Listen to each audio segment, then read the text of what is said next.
Oh,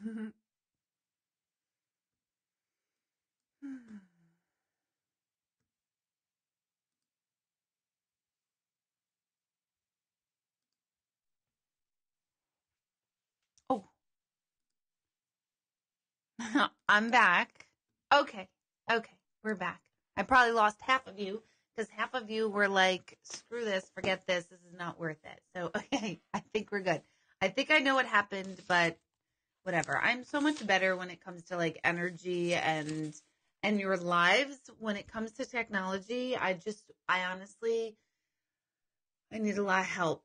I need a lot of help. And it pisses me off. I'm not going to lie. It just makes me furious and makes me just tense. And I want to say, forget it. Forget it. I'm not talking to anybody. I'm not teaching anyone anything. I'm not even going to stay zen because it's bullshit. So I have very little patience for when things don't work out exactly as I want them to in the moment that I want them to. So maybe the universe is teaching me something, but it needs to be a little bit kinder to me. But anyway, let's start this over. So it's good. You can see me and you can hear me perfectly. I can now see the chat. I can now see you. Perfect. Good. So this is a great lesson for you and I to remember that things don't always go exactly the way that we plan them and want them to be and blah, blah, blah.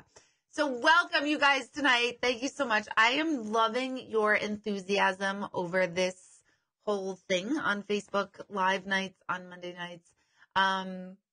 Thank you. You died laughing. Sorry you're frustrated, but I died laughing. I love that, Carrie Lynn. Yeah. Well, you guys can relate. I hope you can relate. And if you can't relate, then get your asses over at my house and help me get this on so it can go just smoothly. But anyway, I digress. Type in, once again, where you're tuning in from, and if this is your first time tuning in, and if it is, just let me know how you heard about this whole thing. While you're doing that, I want to go over a couple things. I had a really exciting afternoon today, and I'll explain that in a few minutes. Well, it was exciting when it was over, but it wasn't exciting during it. But I want you guys to subscribe to my YouTube channel, which I just posted what the link is to my YouTube channel. If you go to youtube.com and look for Intuitive Medium Deborah Hanlon, you can subscribe to my channel, and then you will be given notifications when I've uploaded new shows and content. And the content is the Facebook Lives that we're doing now. It'll get uploaded to YouTube. But even more excitingly, I am restarting my radio/podcast show. And this is where I get to talk to all of you and go even deeper, and you can kind of take it on the go with you. And today I had an interview with, you're not going to believe this. Well, some of you already know this already, but I had an interview. I was able to, but basically the show is called Intuitive View, and it's all about the intuitive view of life from yours truly. Deborah Hanlon. That's me. She's right there. And the whole show is just about life, and it's about the WTF of life, and it's about the other side and what they've taught us, and consciousness and mindfulness. And today I got to interview a mentor of mine, and you've heard of him. And if you haven't heard of him, I'm going to question you on why you haven't heard of him, but he is James Van Praagh. Yes, I interviewed James Van Praagh this afternoon, and I need to tell you guys a little bit of backstory of this. I took a workshop with James Van Praagh, who is the executive producer and creator of the Ghost Whisperer show. He is just one of the largest mediums ever known, and written a million books, and he teaches many workshops around the world. And he taught at Omega, and I took his class back in 2007. In 2007, I was fairly new at all of this, although I was already starting to do galleries in public. I just needed that extra oomph with my whole training because I had nobody to help me learn this whole thing about mediumship. And so I took this week-long class at Omega in Rhinebeck. And it was life-changing. And I explain a lot of that in my new book right here, right? Ooh, I made the right gesture. So to be able to talk to him today was totally surreal. But this morning, before I was going to talk to him, all this fear came up in me. So much fear. Like fear that I'm not really used to, because I am in a comfort zone with all of you. I'm in a comfort zone with my little radio show. I'm in a comfort zone with Facebook Live. I'm in a comfort zone with my small galleries, and I'm growing out of this comfort zone. I'm getting uncomfortable in the comfort zone, but I'm still there. And so today was this whole, wow, Deb, you're actually going to connect with him and have a meaningful conversation. And what do you want to ask him? And I kind of had like a little mini breakdown, because I was like, I don't want to ask him anything for you guys. Sorry. I wanted to just kind of like take him and his knowledge for myself. And so I was having a meltdown. I did a ton of meditating this morning, yoga this morning, you name it. I was trying to like get all zen. But really I was finding myself becoming absurdly emotional all morning long. The interview with him is at 1:00, and I was very emotional. I hate being emotional. I don't like uncertainty. I don't like all of us. And I didn't think this about myself, and this has all forced me to really look at all of this, but I'm in a new phase. I'm growing out of the old small town way of doing things, and I'm moving into a larger platform in many areas. And today I was like, that's what I was saying to myself. All of that, like, what if I'm not good enough? What if I don't really know what I'm talking about? What if, all this bullshit from my asshole brain that I talk about all the time came up with a roaring vengeance. And I was like convincing myself, like, I don't even want to do this. I don't even need to know anything. What am I going to even ask him? My brain was even thinking, like, he's going to hate me. Like, nobody hates me. You guys, like, what? Nobody hates me. So that's not true, actually. A few people on the planet do, and those people who do, I really don't care about. But anyway, I digress. It was a real lesson for me. So the prep work for me to contact with James was disgusting, and I hated every minute of it. I got him on the phone, and you can actually see our interview. You'll see me right here with the same scarf on and everything.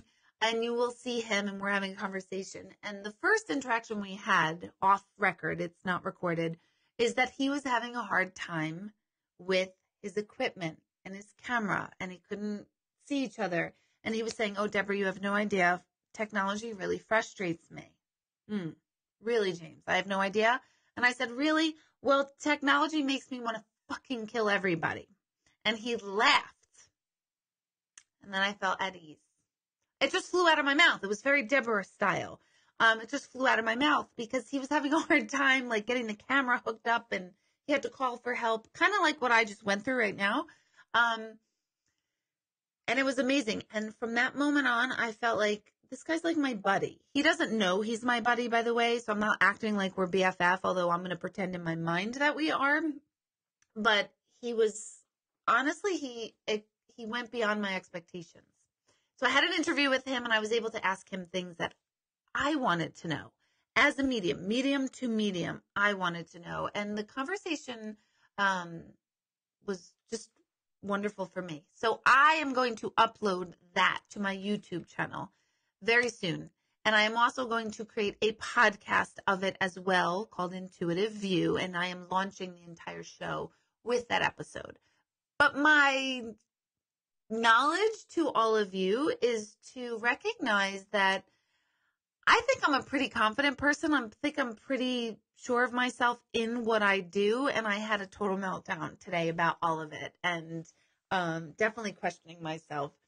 And after speaking with him, I feel back to myself.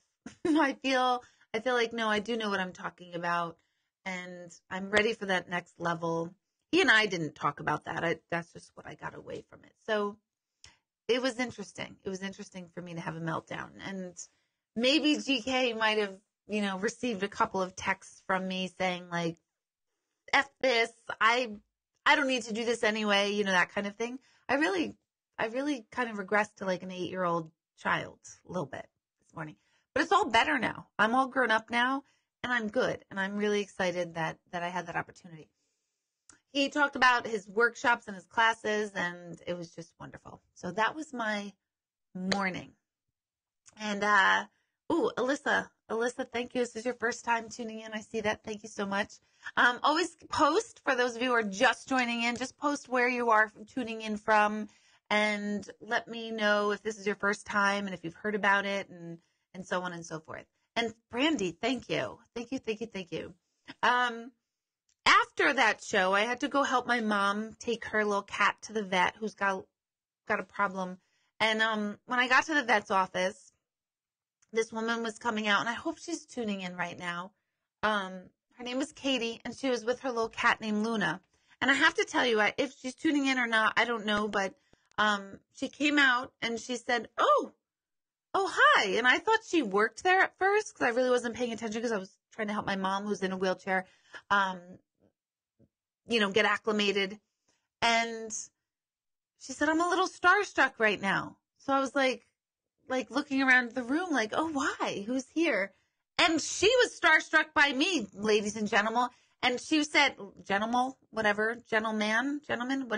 Anyway, she said, oh my gosh, I've come to your things and I've been to all of your stuff and I just love your stuff. And so I just got the greatest day of my life. It's basically a long way of saying I'm able to do what I do. I do love what I do. I love teaching what I do. I love connecting with the greats like James Van Praagh, who is truly a sincere energy that I didn't expect him to be even that sincere. And then just being in my little town, and being able to see someone who appreciated what I do. Fabulous. So amazing day. And then I end it with all of you. Can't get better than that. A lot of you are asking about how to subscribe. You go to youtube.com, subscribe to and look up Intuitive Medium Deborah Hanlon. And when you do, you can, you'll be notified of when I'm uploading any new things. And tonight will be uploaded. And then the next thing that will be uploaded will be that interview face-to-face with James Van Praagh via Skype. And then I have a couple more interviews coming up as well. I learned I'm not an interviewer. I really don't know what people want. No, Sharon, I don't have a big head. Go back to Downward Dog right now. You told me that you like to do your yoga on Monday nights while listening. So I don't have a big head, maybe a little bit, but I need it. But anyway, let's see. What else can I tell you about? That's how you sign up for to hear all about my conversation with James Van Praagh. I can't remember if I cursed that much with him. I was trying to be like Dad, take it in, like shut up and don't be like total crap and trash or something. But I might have dropped something here or there. What else? Virtual meditation next week. I'm bringing it back. So a lot of you have been asking me, when can I do virtual meditation with me? Virtual meditation is when you can log on just like this. It's a little different because it's not public. We will send you a link. If you pre-register, we will send you a link, and then you can just go into a virtual meditation room where we can see each other face to face. And whoever's attending, I will see your pictures. So unless you don't want to be seen, you can point your phone or your computer camera up to the ceiling fan, which a lot of people do. And then I will guide you through a virtual meditation, very much like I run at the center every other week, which we had last night. So, so tune in or check out that. That's on my website. And I also put a link, somewhere on my Facebook page, so you can find it there as well. What else do I have here? Okay. Before I even get to your questions, I kind of want to address this. So this is Crabby Deborah. So you might want to log off now. I don't know. Every month, I open the calendar, my calendar, for private appointments for the following month. So at the end of October, we open the calendar for November, and at the end of November, we will open it for December. This is the most fair way I can think of to let everyone have an opportunity to have an appointment. My mailing list, I only announce this to my mailing list. I don't even announce it on Facebook, but I announce it to my mailing list, which is over 10,000 people big. So over 10,000 people every month get this little notification that says, hey, by the way, Deb's opening her calendar on this time and this date. those appointments, thanks to all of you, and I'm so freaking grateful that all of you are like, oh my God, I want an appointment. They go in about 5 minutes, 5, maybe 8 minutes. And then it's closed because I'm one person and I cannot do 24/7 of readings. And I have book signings and I have galleries and then I have children and then I have a life, which I really don't, but I like to pretend I do, but I really don't because I'm a homebody. But I have like the unplugged time. If you don't get an appointment, 2 things. 1, it's not your time. And I know that's annoying to hear because it's like, no, I've been trying for 8 months. Please trust in the timing. Please, please, please trust in the timing. You will get that session when you are meant to have that session. And 2, I received a couple of really nasty emails. And let me tell you something. If you want to complain to me or my office staff because you didn't get an appointment and you want to be really nasty and mean to me, delete. Delete, delete, delete. And I hope those of you who told me and sent me a very mean and nasty email this past week, and told me that you're going to unsubscribe because I'm blah, blah, blah, blah. I'll unsubscribe you for you first. And 2, I really hope you also deleted me from your Facebook account because I am so sick and tired of hearing people complaining that they didn't get a spot. I can't even imagine expending the energy to complain to a medium and her staff in depth with nasty comments, not the, oh, I'm so disappointed and I'll try again next week, and not those. I'm not talking about those. I am talking about the ones that are ruthless and vicious and mean. I'm not having it. I'm not having it. I am done with you. So thank you for unsubscribing. And if you are that person and you're happening to tune in, I just want you to delete me now. There's no reason to complain about this. I'm one person. Yes, you all love Crabby Deb. My house doesn't. Trust me, they don't love the Crabby Deb. I lose my shit on this because I don't understand why you have to complain and why you have to be mean. And the minute you're mean, I don't give a flying you know what about anything that's going on. And I know grief. I'm with grief. I am so present and I love humanity. I'm starting to really hate people. Not really, but kind of.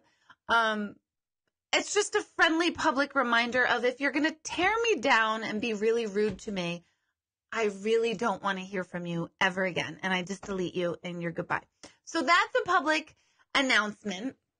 There's no need for it. I can't imagine any of you doing that because why would you keep tuning in? Although one person did say, I've been trying for 8 years to get a session and I'm not, and I'd really like one, but I think you're a criminal. That's what they told me. I swear to God. So if you think I'm a criminal, but you still want an appointment with me, I'm going to suggest for you right away to go see a therapist, because if you want to see a criminal so badly and you think by complaining to me in that fashion is going to get you in sooner, it's not. I promise you. So there's Crabby Deborah. There she is. Yes, some people are very unhappy with their own lives, and I just don't understand, you're really not going to get any far, especially with me, because I'm a super asshole. If you are mean, I'm righteous, and I like the underdog. If I see meanness out in the world, I'll never give anything to you. If I see rudeness in a gallery, I remember it, because I remember people and their intentions. So I sound like so mean, but I'm really, really, really, really getting tired of that. So there you go. That's the end of the mean Deborah tonight, okay? On a much more positive note, that's the process. And I also say for the woman who could not get an appointment with me for 8 years and is bitching me out and all of this, the universe is protecting me from you. Because if you can't get an appointment in 8 years, someone knows I shouldn't be sitting with you. Namaste. Good? Yes, we're good. Moving right along. I'm getting so many questions during the week for a lot of you that, they call me a criminal. Yeah, they call me a criminal. But they still want an appointment with me. That was the greatest part. But anyway, I digress. And I'm holding on to it. And I'm trying to let it go, but I'm really trying. I'm really trying to let it go, and it's not working, apparently. I've been meditating the crap out of it, but I just want to write back and be like, but but I hope they're tuning in, and then I don't have to. Okay, so, Jody, I'm not mean. I'm not mean. I'm definitely not mean because, like she said, she said I'm awesome, and I'm so not mean. I'm so not mean. But let me tell you, I am a vicious animal when poked. I'm not gonna lie. I'm not gonna lie because there's only so much I can take, and when it happens like that, and someone's so rude about it, then I'm like poked. But anyway, I am looking at my notes. A lot of you have written to me last week. And you've written such great questions. And so I want to start with that. So let me address first these 3 questions I think I have here from during the week that people can't tune in live. And then from there, I'll let you post your stuff. Everyone's saying, let it go, let it go. I know, please. I know, I've been meditating on it. It's so annoying. Because my instinct, my human self wants to respond. And I want to respond in a very cutting way. And then my higher self is like, Deb, really? Stop. But I'm still human. So, and how can you get a signed copy from me? You can buy the book online through Amazon and then come to any event at either a gallery, a meditation at my center, a workshop. You can come and I can sign it then. If you don't live nearby, you can order through my office and you can just send an email. It's all on my website, deborahhanlon.com. And I can sign the book for you and you can order it directly through me if you want it pre-signed. So that's how you can order it. Yes, like group therapy tonight for Deborah. Okay. Oh, Dana, I like your question, but let me address this one. Caitlin last week wrote to me and asked me to clarify something I had said last week. And it was, her question is, if everything is predetermined, do we not have a choice? Because I believe last week we discussed how when someone passes, that was always in the cards. And the life that we're going to live here is predetermined. And I want to clarify that a little bit. The lessons that we have to learn here in this lifetime that we're in right now, the lessons are predetermined. So if your lesson in this lifetime is about lack, how you receive that lesson can change, but the lesson is still going to be about lack, and you can overcome it or override it. Lack or love or success or health or there's a million different lessons. Forgiveness. So we have complete choice over how we choose to receive our lessons this lifetime. We can either receive them as a victim and say, my God, woe is me. Everything shitty happens to me and there's no way out. And how come other people have it luckier than me? And, you know, if this, then I wouldn't be in this spot, and blame mentality. We can take that approach. And at times we've all taken that approach. We've all had the blame or victim mentality. That's normal. That's okay. But we can't stay in that mentality, in that mindset or that consciousness. So everything is predetermined as far as your lessons, but how you learn, move, and choose or override those lessons are your free will. So that is the difference between predetermined outcome and free will. You totally have a free will. If you have a negative mindset, like I just did like 15 seconds ago, namaste, you're going to have a rougher road at life. You just are. If you think everything is shit and you can't trust anyone and nothing ever works out for you and everyone else gets ahead of you and how come that person is so much more luckier than you and blah, blah, blah, blah, blah. When you keep reiterating those words and sentiments in that way or similar to it, you're going to have a rough road. You just are. When you take the consciousness of, I am an empowered being and I do have control, even when I don't know what to do or where to go, I still have control.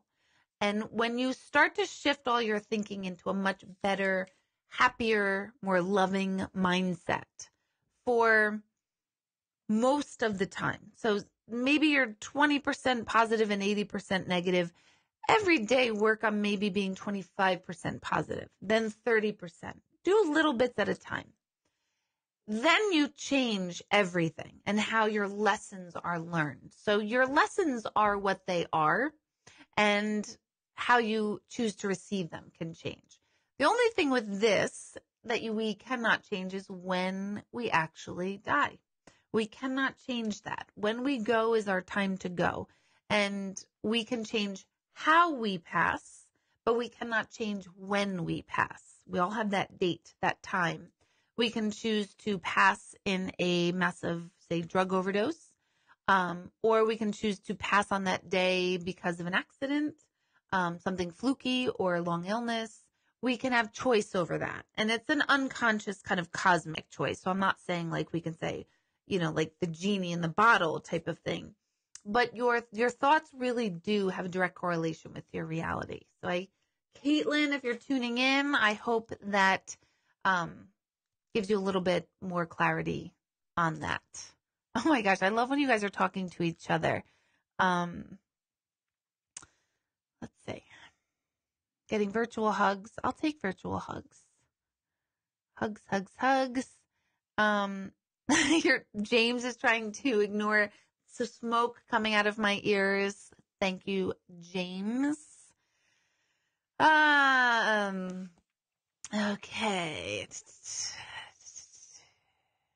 Oh my gosh. Okay. Reading. I don't see what Jackie K wrote to me. So because someone is saying something about LOL what Jackie wrote. So let's see. Jen. I see Jen's question. Add to broadcast. Oh, let me get rid of this here. Okay. Have you ever had an unpleasant spirit contact you during a reading? And if so, how do you handle such a situation? Can you just tune it out? Thank you so much, Jen. This is something I really appreciated with James, because he and I spoke about James, my BFF. Not James McIsaac, who is my other BFF, but James Von Brog, who's now my new BFF. We're like getting best friend necklaces. He doesn't know that, but I'm wearing it. But anyway, we both spoke about negative energies or unpleasant spirits, and I'm super glad to clarify this. There's no such thing as an unpleasant spirit or energy, meaning there's no nasty like entity you hear a lot of times where, it's like an evil energy or spirit. There's no such thing as that, because James calls it love. I call it pure energy. Same difference. Pure energy and love is love. You can't have negativity in pure energy or love. So when we cross over, we're restored to that love or pure energy state that that is our true nature of who we are. We don't carry negativity. There's no such thing as hauntings and evil at all on the other side. All of that stuff manifests here. So sometimes I'll get a spirit or an energy that was negative here, maybe mean here, maybe very nasty here, maybe abusive here.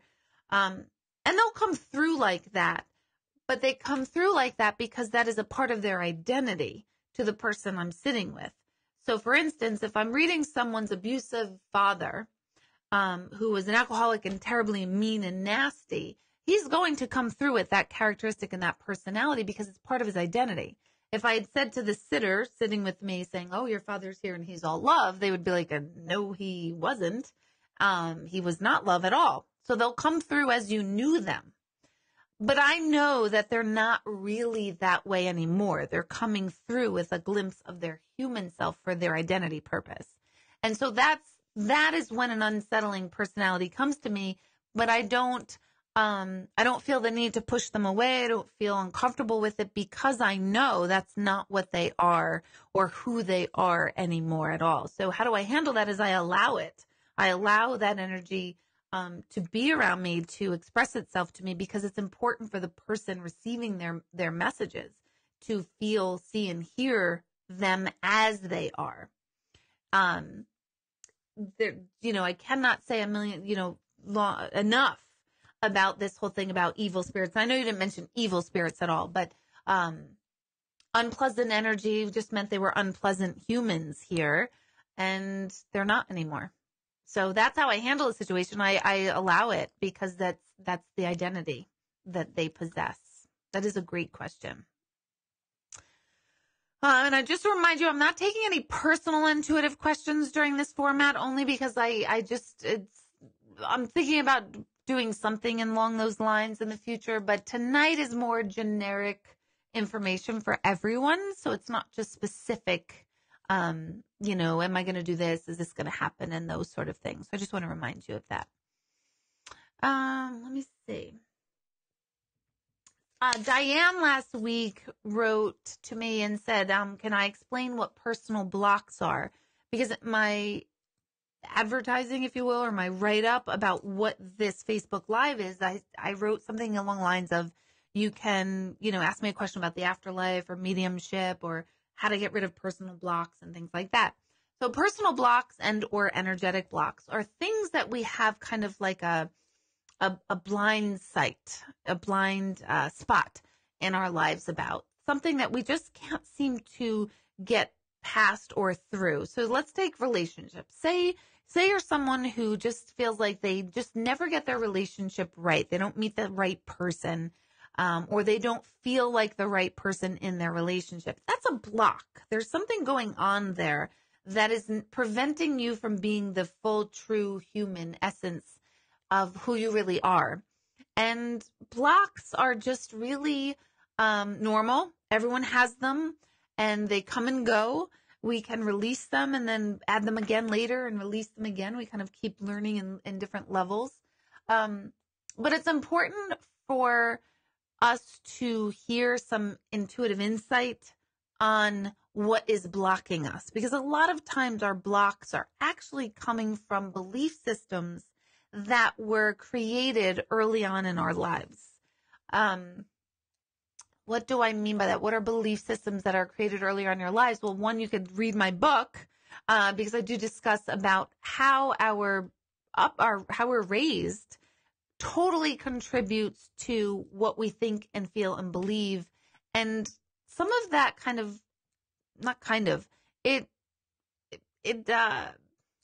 what's the word?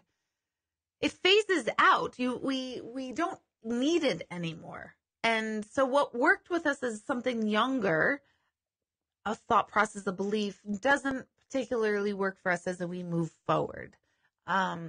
So personal blocks are things that you're not really aware of that are getting in your own way of achieving something you'd really like. That could go along success. That could go with physical well-being and health. That could be money and finances, relationships, travel, you name it. We all have these personal blocks and these blind spots, and a good intuitive can just nail right through those and see it, and then help you see it, make the connections of why you have this belief system and why that belief system has progressed in a way that keeps showing up in your life. So, and then change it. That's the important part. So that, Diane, is what a personal block is. Let's see. Okay, I like this one. Dana. Dana's a regular on here. You have great questions, Dana. Dana's reading the book. I strongly suggest a lot of you to get the book. And I'm saying it, yes, because it's my book. And yes, because I wrote it, of course. That would be ridiculous if I didn't say it. But it's a book that really kind of condenses everything I'm talking about. It's a little bit of mediumship. It's a lot of energy. And it's all about you.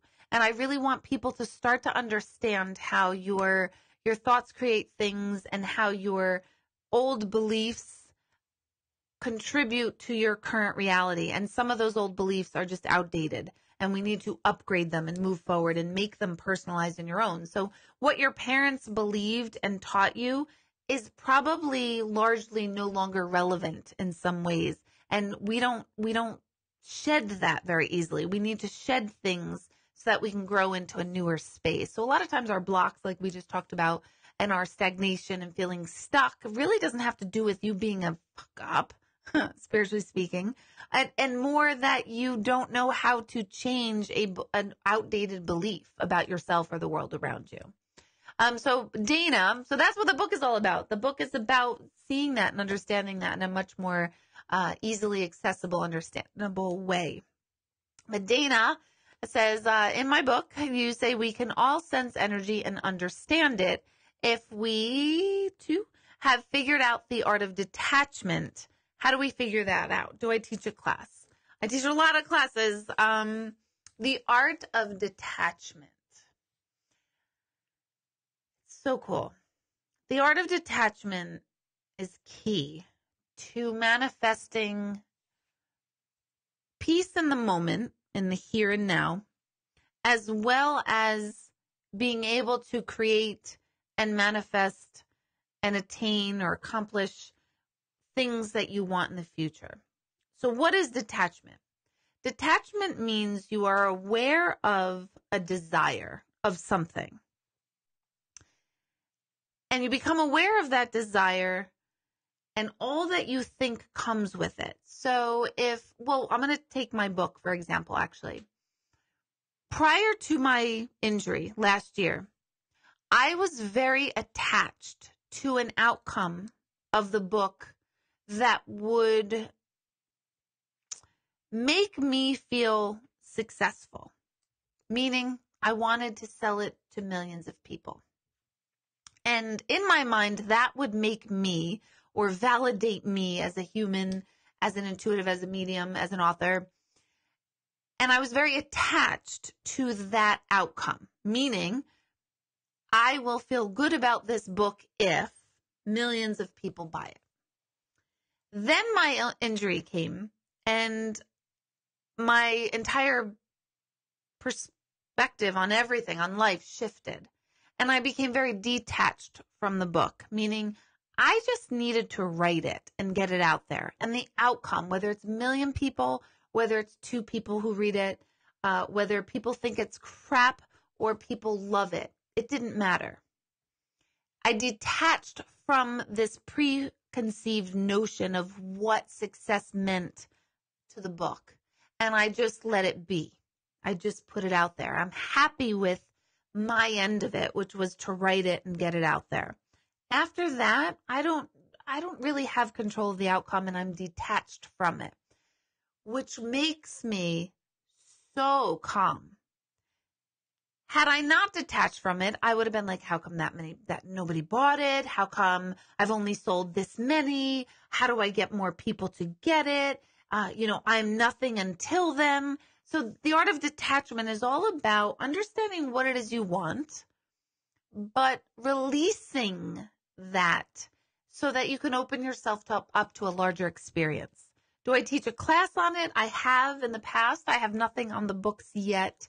But detachment really comes from being okay without what it is you want.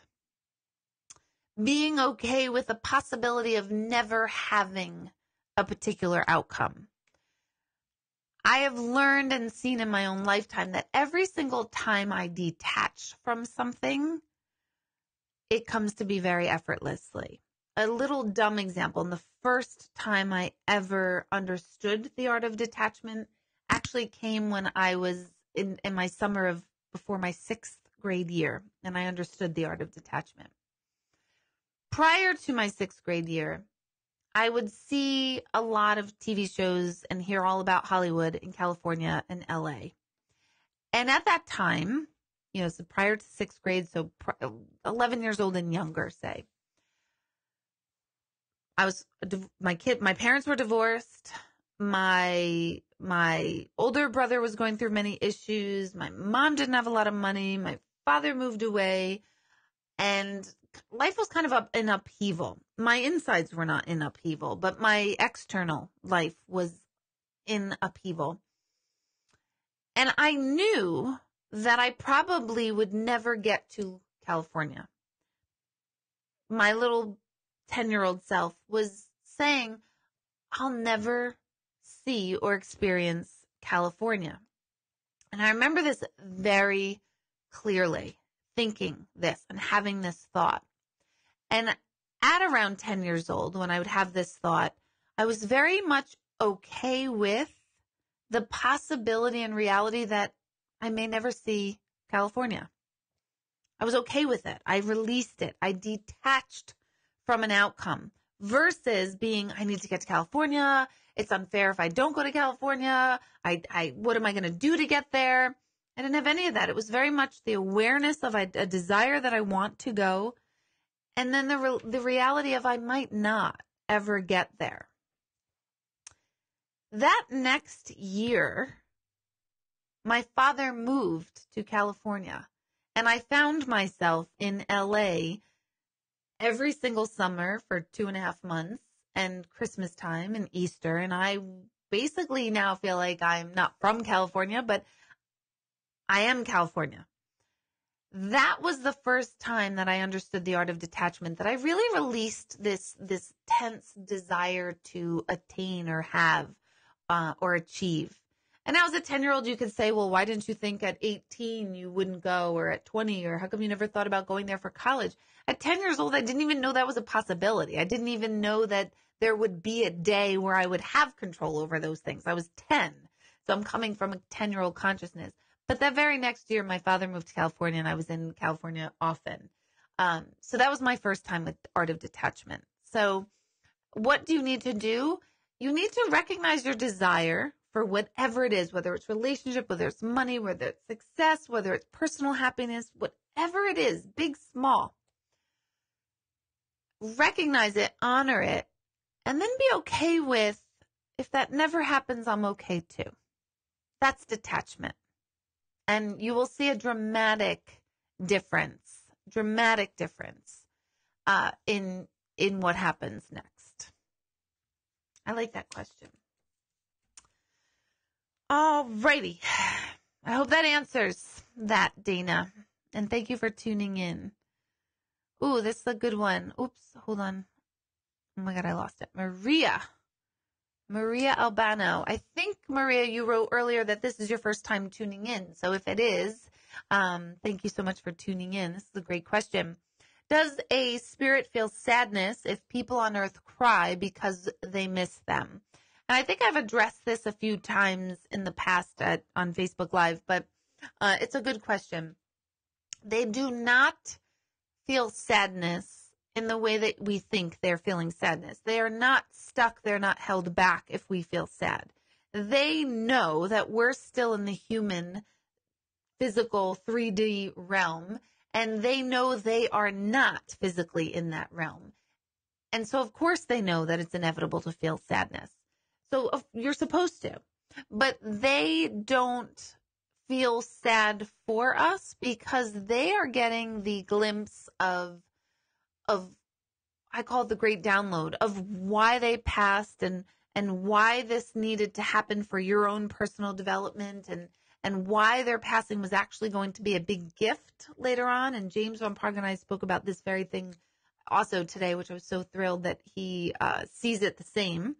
But someone's passing creates such a gaping hole in our heart that gaping hole actually forces us like nothing else to try to start going inward and seeking a portion of yourself that you needed to seek out, which ultimately then leads you down a path of personal transformation and empowerment, which is a huge gift.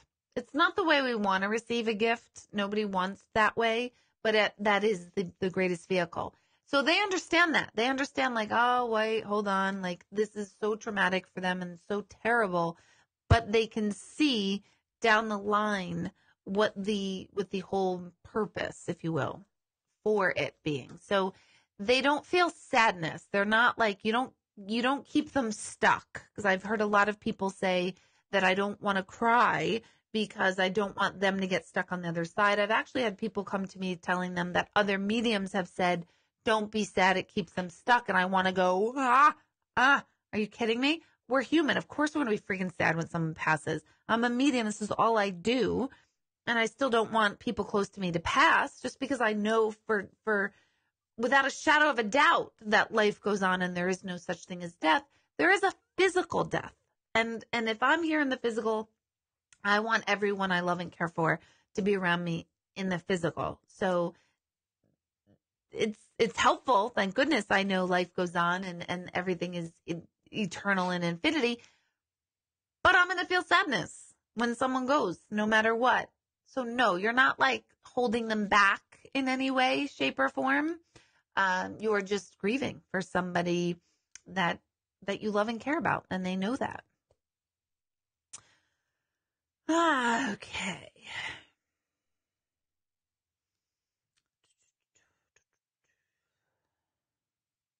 Why did I see someone say they need, who's a 00? Kelly is a 00? Okay. Kelly, you're a 00? Huh. You do need, I agree with Sherry Lynn, and she's saying that you need to eat a lot of chocolate. And if you're a 00, I agree. Ada, you said detachment saved you, and I know exactly what you're talking about. And detachment really, really, really does save us. You know, when we can do it. And also as a reminder, just going back to the detachment thing, sometimes we can't. And sometimes we find ourselves just unable to detach. And I want you to honor that reality and allow that to happen as well. You know, a lot of times people will say to me, like, I need to let something go and I can't let it go. And if you can't let something go, be in that space and allow yourself to be okay with not letting something go. I live this, eat this, sleep this, breathe this. I do nothing else but study everything I'm talking about. It's all I've ever loved. I have no other hobbies. This is the world I'm immersed in. I don't take a break 8 hours a day and go to a different job and then return to this. It's a hobby, but it's a life. This is me. And there are times where I can't let shit go, like the person who's really mean and nasty to me. So I need to be present with whatever is going on in me, whatever is offended or sad or angered by whatever, to allow myself to be in presence with that and to be with it now. Like I said earlier, I'm trying to let it go. Sometimes you can let things go. Sometimes we can detach, and other times it takes us a little more effort to detach. And a lot of self-compassion is needed and necessary to allow yourself to move forward. I can't stand when people will say to me like, oh, you have to tell my sister she's got to let that go, or you have to tell my wife she's got to let that go. Like, no, we will all let something go when we're able to let it go, and when we give ourselves permission to be okay with not letting it go in the moment. Let's see. Oh, hold on. I like this. Hold on, Joni. A few years back, you were taking calls on the radio, and my fiance's little brother called in. You said you took his call because he was the youngest caller you've had. He was like 11. His name is Chance. He asked you if his grandpa, who passed in 2011, knew his mom, loved him, and was sorry for not accepting him as her father sooner. It was near the end of 2011 or beginning of 2012. Do you remember him? My God, you would think I would remember, because it's so remarkable that someone so young. I feel like I have a vague memory of this, but I don't want to pretend that I'm certain about it, because I'm not sure. But I hope that interaction was helpful to Chance and your family, Joni. And like, I do feel like I have a vague recollection of this, but not the whole thing in entirety. But I love that you've been all along since 2011.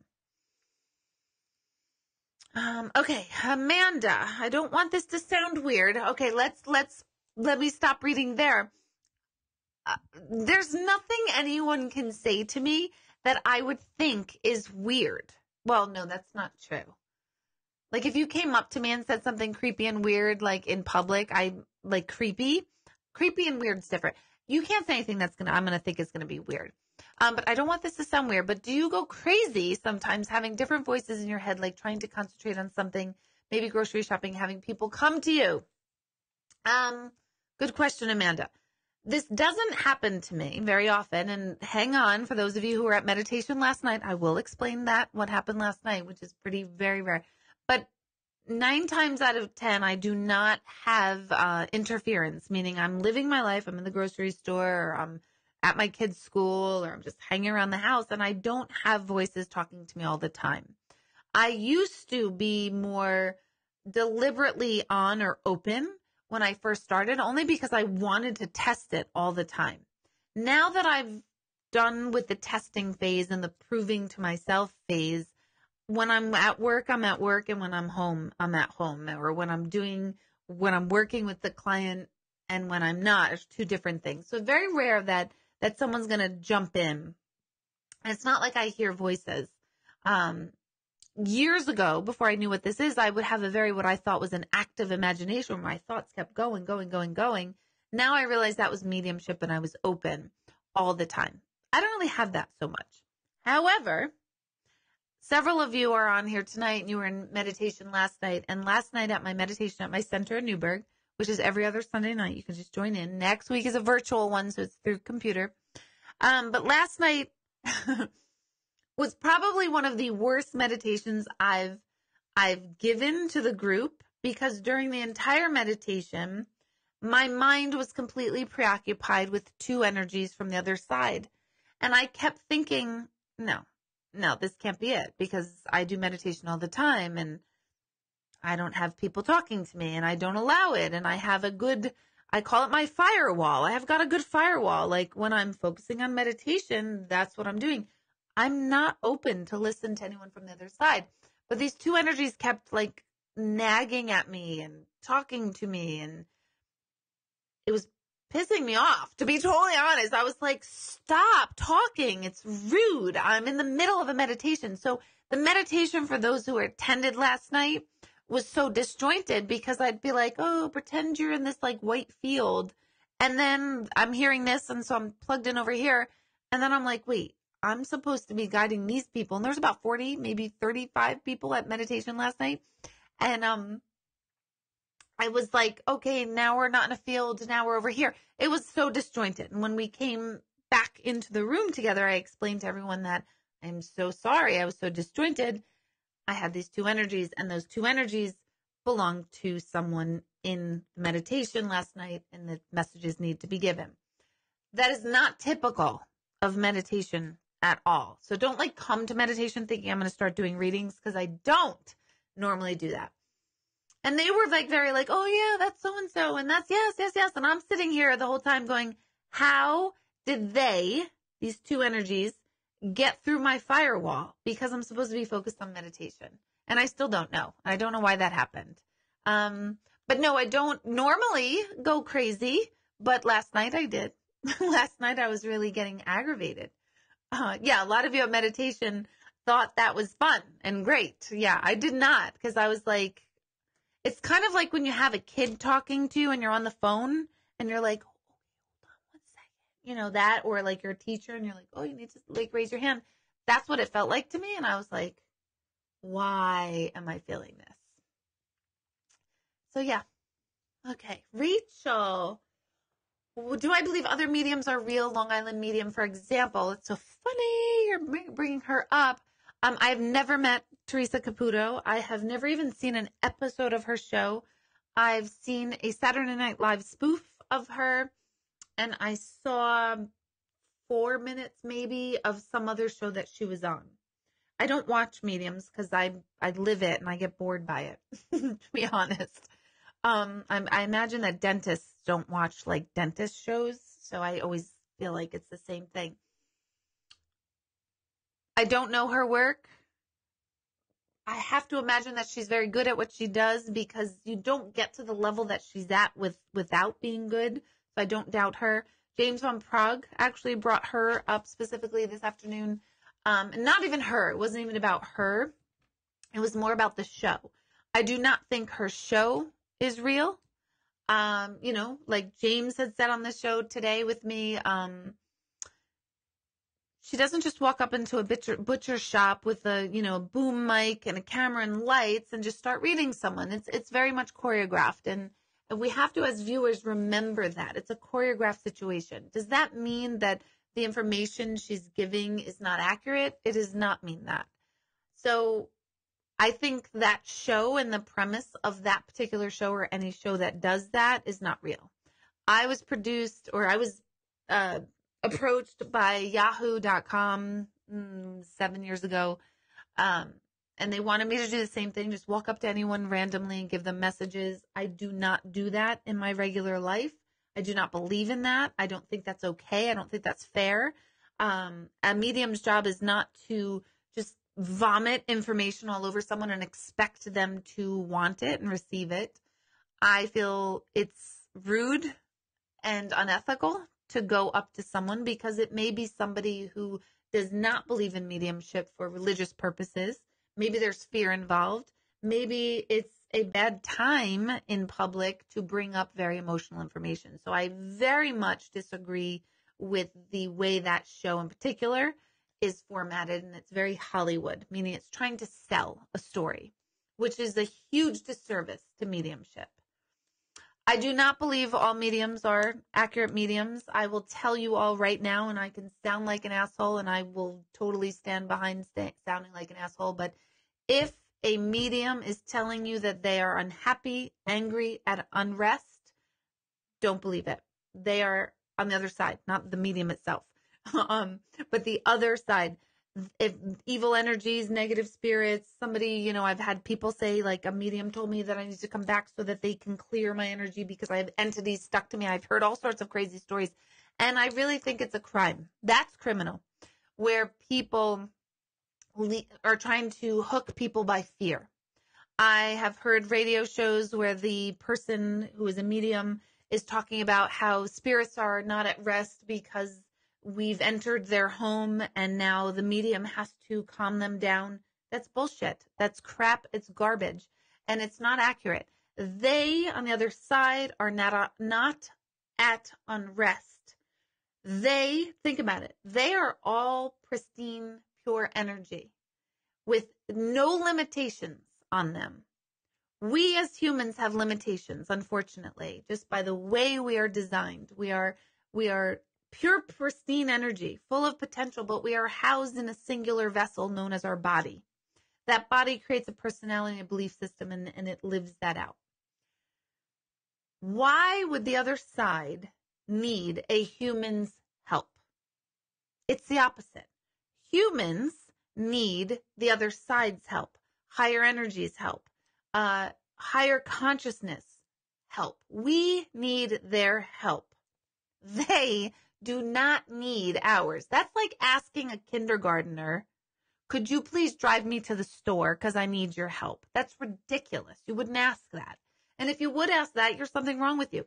So please know that if a medium is selling you any sort of fear or negativity, it's crap and garbage, and run from them, because it is not the way it works. Evil negativity, I talk about this in my book. I get very heated about it. Ghosts and what these evil hauntings are in our house. And I have this evil energy in my home. And people ask me all the time, I need you to come clear my house. I don't need to come clear your house. I got a shit ton of house to clean myself here and dust and vacuum. But there's no evil energy. There are places like James was talking about today, and he brought up Gettysburg, and I didn't tell him that that's where I first became aware of energy.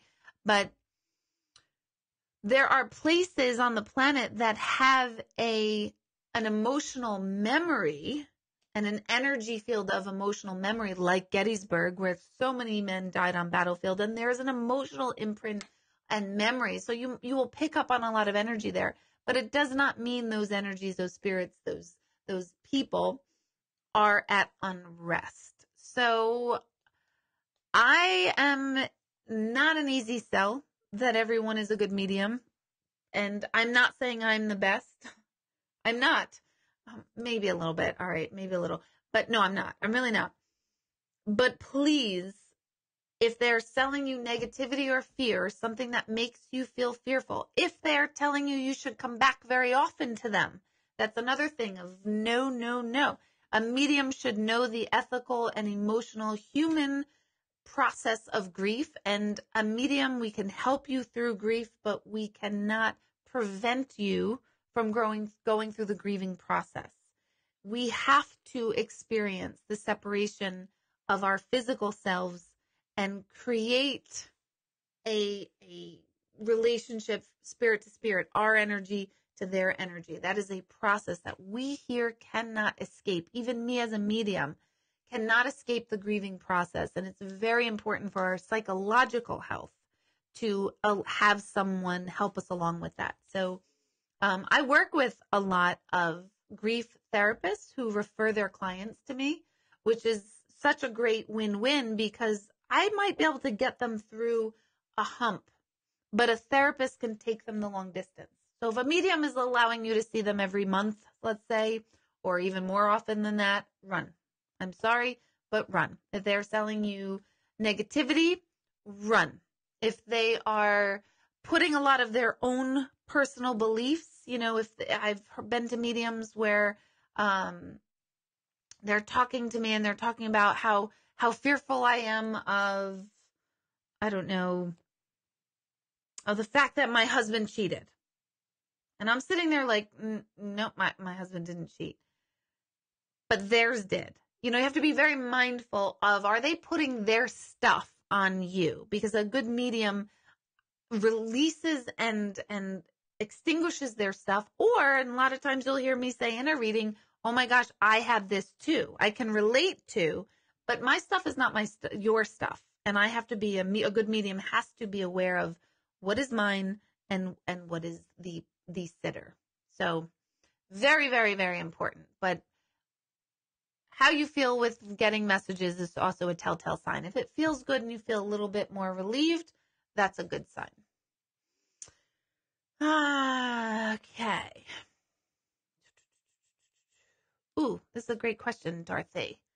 Dorothy is asking if a death is unsolved, is that part of the lesson for the grieving? Yes, it is. It is part. That's a fantastic question. That is part of the lesson. Why? Who knows why, but it absolutely is. Long death, sudden death, murders, suicide, unanswered deaths, all of that is also all part of the lessons and the things that we are here to grab hold of and experience in this lifetime. So it is. We don't like it, but it totally, totally is. Great question. I don't think I've had that one before. Okay.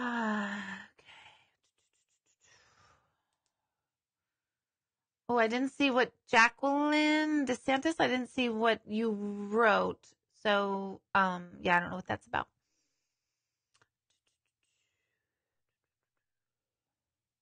Oh, hello, Linda.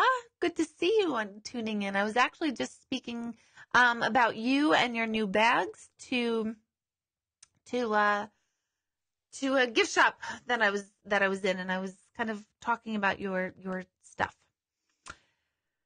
Let's see. Oh God, Patty, that's so annoying. I went to a medium once and all she did was talking about herself. I don't care about your boyfriend, lady. Yeah, that's aggravating. And I tend to talk about myself, but I will always say, like, I'm not talking about, like, I'll use an example from my life, but it's pertinent to your reading. I hope. My God, I'd be mortified if someone thought like I'm talking about. Oh, Missy, that's fantastic to hear. Thank you so much. You felt like 1,000 pounds was lifted. And that's exactly the feeling you want when you leave a medium. And sometimes you don't feel that. I've had other people, someone just mentioned last night, she was like, yeah, well, your first reading, a lot didn't make sense. And I didn't know how I felt. And there were some things that did. And I didn't hear certain things. And there's a lot of expectations that go into a reading. And I want people to be mindful of the expectations. But you should feel a little lighter. And then over time, like the woman who came to me last night said, she found the paper that I was writing on and the tape of my session. She said, everything made sense a year later. So if it's not directly after the session, it should be, it should help. It really should help in some ways. And there's sometimes people who it doesn't help. Hello, Heckler. How are you? I hope your wrist is better and your ribs. I heard that you took a fall, Bob, and That's not good. I wish they could have warned us that, because your wife came through at a gallery and she should have given us the heads up of telling you to watch your step. But I hope you're recovering well. Okay, Noreen is asking, if a loved one was loud and talkative in life, will he or she come through more easily than the quiet ones? Every single medium is different. Yes, for the most part, yes, absolutely. I know a lot of times if I don't hear or feel someone's energy, it was probably because they were either very private or very quiet. And it's kind of the same premise in life. If you're in a group of 10 people, you're going to know those loved ones that were loud and social and boisterous, and they kind of talk over 4 or 5 other people in your group of 10. And then there's the private ones that really just kind of observe and watch. So make sure you think of a session with a medium as a session or a sit down with the person you knew. Because sometimes people will say to me, how come my dad didn't say more to me today? And my first thing is, was he very talkative here in life? And 9 times out of 10, not always, but 9 times out of 10, they'll say, no, he was very quiet here. And that would be a reason. Why? Remember, their personality is part of their identity in a session. So if I all of a sudden describe a non-talkative, very quiet, private energy as very loud and boisterous and talkative, the first thing you would think is, that doesn't sound like him or her. That's not the way they would talk. That's not them. So especially for me, and every medium is different, but for me, their personality is very important.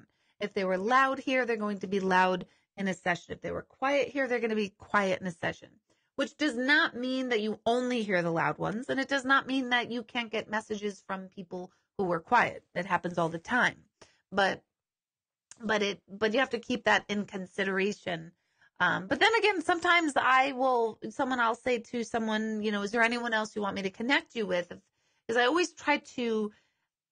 I'm always thinking of, like, what if I'm leaving someone out? So I always give the person in a private one-on-one, is there anyone else you want me to try to connect with? And I jokingly, but realistically say, let me see if I can dial them up for you. Let me see if I can, grab them on the phone right now. And I ask you for their first name, and I see if I can tune in and plug into them for that purpose. Because sometimes I'll tune into a name and I'll be like, wow, they're not quiet at all.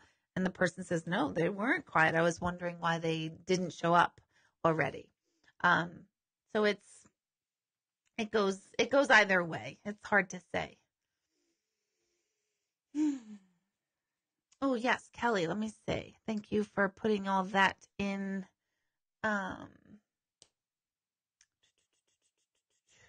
You told me to ask this again on this week's live. Thank you, Kelly.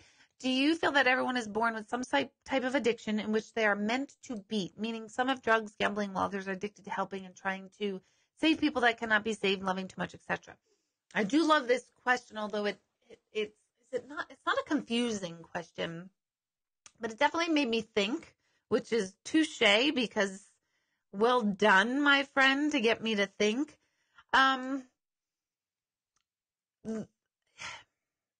Part of, I think, my problem with the question, or my resistance maybe to the question, is using the word addiction. It's a fantastic word, and it's expressing what your question is perfectly. But addiction, the word, is usually a negative connotation. So the propensity to think of helping too much as an addiction, loving too much as an addiction, already tells us that it's a problem. It's a problem to love too much. It's a problem to save people that can't be saved, or want to.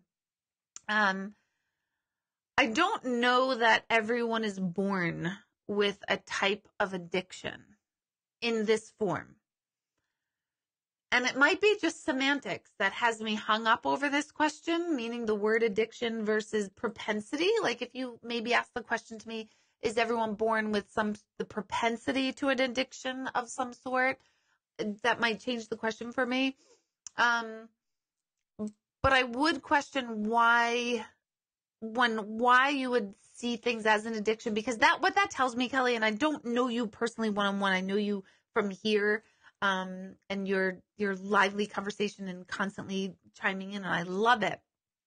I would say that there's something about you that is very plugged into an addiction mentality, which again does not mean it's bad. Addiction does not necessarily mean it's bad. It's just the connotation that it is. So I would ask you to question yourself, why are you vibrating or aligned with, if you will, this consciousness of addiction or obsessive compulsion, because it's still along the lines of addiction. So I'm not sure if I'm really addressing your question so much. I don't think that everybody has a propensity for some sort of addiction. I don't, because I don't see it. I don't see that in everyone. If you are, that means somewhere around you, you've been exposed to addiction, whether your own or someone else close to you, and it took over your life. And I have been exposed to people with addiction. My brother, my oldest brother, had a very serious drug addiction and alcohol addiction growing up. And I was very young. He was 9 years older than I am. And I saw it and I was around it all the time. And I'm still not plugged in and wired to addiction. So if you are always obsessing and thinking about it, I would challenge you to look at that. But again, I don't know if I'm, okay, I see what you're saying. You're always picking assholes. Like, is this I love you. Do you mean as relationships or just friendships? You're always picking assholes. So you think it's an addiction? Because I wouldn't see that as an addiction. I would see that as a, change your word from addiction to propensity. See how that starts to change things in your world just by that. If you keep choosing people who aren't loyal to you or people who are just not for your best interest, there's a deeper core belief within you that is fulfilling that prophecy. So does that answer it? Does that help? Because I don't think everyone has an addiction or addictive personality. I really don't. While you're chiming in, consider the word change. You are such a good grasshopper student. Thank you. So if it's relationships, Kelly, you'd want to ask yourself, one, why are you giving yourself away too quickly? Because that's usually when you pick an asshole. Spiritually speaking, asshole. No judgment on asshole. It's just some people are just not for you. But are you giving yourself away too quickly? Are you hoping that someone else is going to fulfill you? Are you hoping that someone else is going to complete you, like that freaking Jerry Maguire movie? If so, that would be your quote unquote problem. And I would tell you to address that and to just release the whole conversation around addiction and maybe I'm addicted to it. And, that whole story that you might be telling yourself that, I really like the bad guy. Well, change the story, change the storyline for yourself, because I think my sense for you is more about not feeling worthy and not feeling like a stable human is actually that you could have a partner that's a stable human and an actual partner for yourself. I don't think you have the belief system around that's even possible or true, which is it's a big one. It's a common one, but it's not a true one. It's not a true one because my partner has me, the most stable partner that he could ask for. And so he's manifested it. So if he can, you can. And I say that tongue in cheek because I didn't say he was the stable one. I said I was, which is funny because I talk to dead people. Anywho. Mallory, thank you for that. Mallory, Kelly, Mallory is a genius woman, very intuitive, very intelligent, very self-reflected woman who I admire enormously. And she said there is a book called The New Codependency, and it helps explain why we love people who live with various addictive behaviors. So that might be something you want to check out. Okay. Something. I'm reading Joni. Okay, because I'm seeing Cindy's response to Joni, so I want to address this. Joni, I think this is the second question I've chosen from you.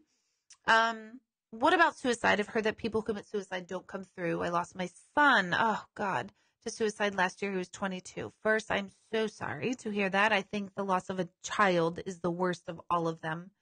That is not true at all. People who passive suicide, they totally come through, just like everyone else. They also, and something very, very important, is sometimes I've heard people come to me and say that other mediums say that now their loved one who has committed suicide is now stuck on the other side, and they can't, they're unhappy. They're as unhappy as they were here. And that makes me insane. That is not true. Everybody crosses over, and everybody reaches and returns and is restored to their true and pristine nature, which is that pure energy or love, like James von Prague was talking about, as your son. So he's crossed over, and he is no doubt at peace and happy. What people might be referring to as being stuck on the other side, it's not that they're stuck on the other side. He is not living in eternity in misery. What he might be stuck on is the lesson he didn't complete here. What do I mean? Say it was love, an issue with love that caused him to commit suicide. I'm just using this as an example, and I'm not tuning into him specifically. So this is just an example. But say it was love that caused him to really be so deeply saddened, and so much so that he needed to take his life because of it. In the next lifetime that he comes back, he needs to repeat and redo the entire love lesson. And he needs to kind of get it, quote unquote, right. We are all stuck in this cycle. Who is to say that in my last lifetime, I didn't take my own life, and in this lifetime, I need to make sure I don't take my life in this lifetime? We could all be stuck there. So he's not stuck in any place of misery at all, quite the opposite. But what he may have to repeat is the lesson. It's kind of like failing a grade in school. It's like, we got to do that all over again, which is always my biggest deterrent, where it's like, I'm not doing this over again. I am not doing this lifetime over again. I've got a really great lifetime, but I don't want to do it over. I really don't. So just know that, yeah, they totally come through all the time, every single day. This is what I do. So he absolutely would come through. If he was very private, quiet, and shy, he might be a little bit harder to come through, but he'll come through. He will come through, and he's at peace, and he is fine, and he's not stuck, and he's not spending eternity with the same consciousness and mindset that hurt him here. And those who commit suicide, I feel, are such deep individuals that this world on this side is not fun. I like living, but fuck, man, I don't like this, let's jump through a million hoops and to make money, to pay for shit we don't need, and to be constantly stressed and feel less than. And, it's very difficult to be human. It really, really is. And I don't say that to be Debbie Downer, but instead to remind us that it's hard here. And if you're having a good day and you're encountering somebody who's like negative and mean and sad, remember that maybe they're just having a hard day. So that's important. Remember our humanity. I was just talking to someone who was talking about the media and things being negative, and I'm like, no, we don't live in a bad world. We really don't. There are 7 billion people of us here on the planet, and we hear about maybe 20 individuals in a given week that have done really horrible things. I'm not saying that horrible things don't happen. I hear them firsthand, what happens in the world. But there's 7 billion of us on this planet. And the most people I meet, whether it's through my work or just strangers out there, people want to help each other. People want to feel useful. Yeah, you're going to find the occasional asshole that's just like totally clueless. Maybe they're having a bad day. Maybe they're just a mean person. Maybe that is the case. But the majority of humanity is not mean and nasty and ill-willed. It's not. Our nature is love. Our nature is pure, pristine energy. And I do believe that most of us want to live that out. And sometimes life circumstances get in our way. And that's when we need each other to really lift each other and pull each other through, instead of all of us being so miserable with each other all the time. So remember that, guys. It's not a bad world. It's quite an amazing world with a couple of, really shitty things and people. Sorry, I'm cursing so much. I hope your kids aren't around. But maybe those negative things are happening, and don't fixate on them. Don't focus on them, and just focus on solutions and focus on doing well and being well and the people who want to help.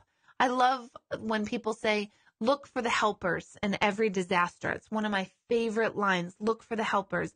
In every disaster we've ever heard about, 50 times the amount of people who say there's 3 people that did harm, 50 times that are trying to help and come to people's rescue. So people really do want to help and do well in the world. Not everyone, but a massive, massive majority really does. Don't forget to click like or subscribe, to my YouTube channel, which is Intuitive Medium Deborah Hanlon. So if you go to youtube.com and then type in Intuitive Medium Deborah Hanlon, click subscribe. When you subscribe, you'll be able to be notified when I'm uploading new videos. My next video, will be this one, but then after that one is the interview to kick off my new podcast called Intuitive View with Deborah Hanlon, with James Van Prague. And it was quite a moment for me, and just so wonderful to have a conversation with the greats, one of the greats on the planet in this field. So that was just a highlight. So if you subscribe, you'll get that interview and you'll be notified when it's uploaded, and you can listen to what James and I discussed. Don't forget also to click like on this Intuitive Medium Deborah Hanlon page. You'll be notified of whatever else. If you want to know about appointments, you have to sign up for my mailing list on my website, which is deborahhanlon.com. And I only notify my mailing list of when we open up the calendar. That happens at the end of every month. Appointments do go quickly. Remember your time. It will happen when it's supposed to. I see it over and over and over. I also do not let people come back to me for at least 6 months, and even 6 months sometimes is very, very much too soon. So if I see that you had an appointment 6 months ago, maybe 7 months ago, most likely my office will reach out to you and say, hey, listen, you've had a session already. Let's see if you can get another one in 3 or 4 months' time.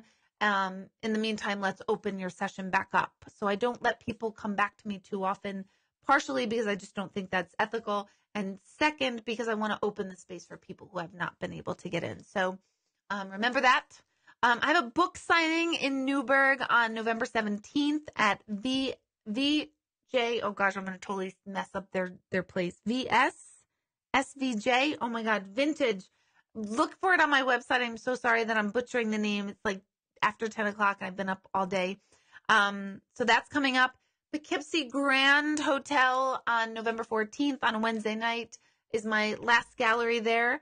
I want you to bring it out with a big bang. So if you want to sign up for that, I'm doing a share contest. So find the advertisement of it on my Facebook page and then share it. And then we're going to pick 2 individual winners to attend that.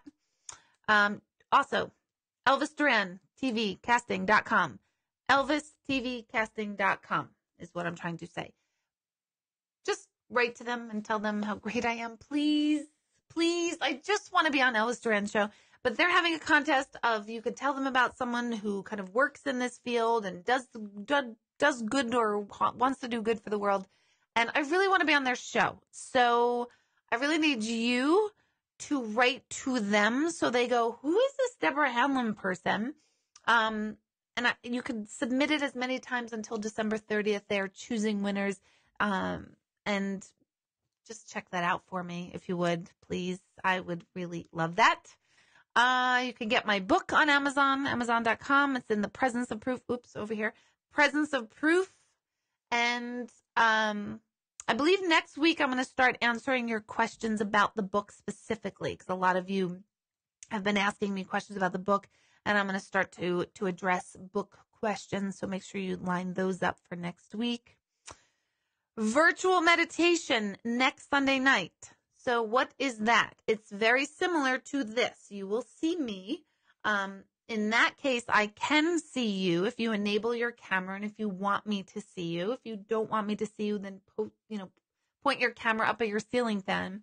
But I will guide you through a meditation virtually online. So it's not held at my center in Newburgh, but it'll be held right here.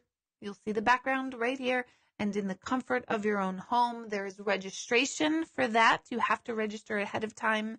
And that's on my website. I also posted the link on my Facebook page earlier tonight. For those of you who are signing up for the mailing list, you will sign up and then you get a confirmation email. You have to look for that confirmation email and you have to verify it. I cannot get you around the confirmation part. So people will say, no, I never did. But you got to check your spam folder to see if that confirmation email is the only way that you'll be able to actually be on the mailing list. Gosh, I feel like I'm leaving so much out. But if I am, it's not meant to be spoken about. So again, happy Monday. Keep putting out your good vibes. Remember to just treat each other nicely. And if you can't treat each other nicely because you're going through something, at least acknowledge within yourself that your shit is your shit and don't put it on other people. Just be mindful. And whenever you can, just make a difference in someone else's life. Just pay something forward. Make a nice, sincere compliment to someone else. If you're a boss, realize that your employees are stressed. And make sure you go in tomorrow morning and praise them and thank them, and just watch how you change your workplace. If you're online at a coffee shop and you're waiting and you're totally tense, just take a moment to breathe. Let's remember and connect to our inner humanity more and more. Let's not expect everyone else to do that. Just expect yourself to do that. Because I know a lot of times we'll all get like, oh man, how come so-and-so so crabby? We don't know why they're crabby, but we do know why we are crabby or why we're not. So check in with yourself, and that's your homework. And I hope to see a lot of you on the virtual meditation next Sunday night. And I did it on Sunday night because a lot of you will have off on Monday morning. So there's less excuses. And I think it's from 7:30 to 9, but you have to check that part. All right, guys. Thank you so much. Have a fabulous, fabulous nice night. And I will see you here on Facebook Live next Monday at 8:30. So good night, good night, good night. Thank you, thank you, thank you.